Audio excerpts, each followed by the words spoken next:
బంగారంతో పోల్చి చూస్తే వెండి ధర తక్కువగా ఉన్నా దీన్ని పరిశ్రమలో కూడా ఎక్కువగా వినియోగిస్తూ ఉంటారు.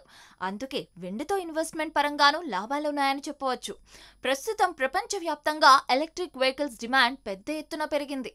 దీంతో సోలార్ ప్యానెల్స్, ఎలక్ట్రిక్ వాహనాలు, ఎలక్ట్రానిక్స్ తయారీలో వెండిని విరివిగా వినియోగిస్తూ ఉంటారు.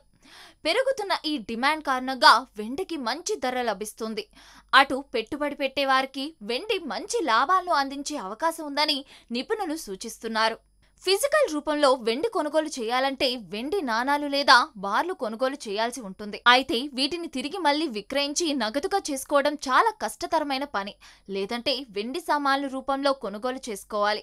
వెండి సామాన్లు ముఖ్యంగా వెండి పల్లాలు, వెండి చెంబులు, వెండి ఆభరణాలు రూపంలో వెండిని కొనుగోలు చేయాల్సి ఉంటుంది. అయితే వీటికి మేకింగ్ ఛార్జెస్ అదనంగా ఉంటాయి. దీంతో పాటు వీటిని విక్రయించి మళ్లీ డబ్బుగా మార్చుకోవటం అనేది చాలా కష్టతరమైన పనిగా చెప్పుకోవచ్చు. ఎందుకంటే మార్కెట్ రేటుకు తగ్గట్టుగా మీకు ధర లభించకపోవచ్చు. ఇటు స్టాక్ మార్కెట్లలో కూడా మీరు వెండిపై పెట్టుబడి పెట్టే అవకాశం ఉంటుంది. ఇందుకోసం ఎక్స్చేంజ్ ట్రేడెడ్ ఫండ్స్ అందుబాటులో ఉన్నాయి. వీటిని సిల్వర్ ఈటీఎఫ్ ఫండ్స్ అంటారు. ఉదాహరణకు Nippon India silver ETF, ICICI Prudential silver ETF లాంటి ఫండ్స్ లో మీరు నెలకు కొంత మొత్తం చొప్పున మీరు ఇన్వెస్ట్ చేసుకోవచ్చు.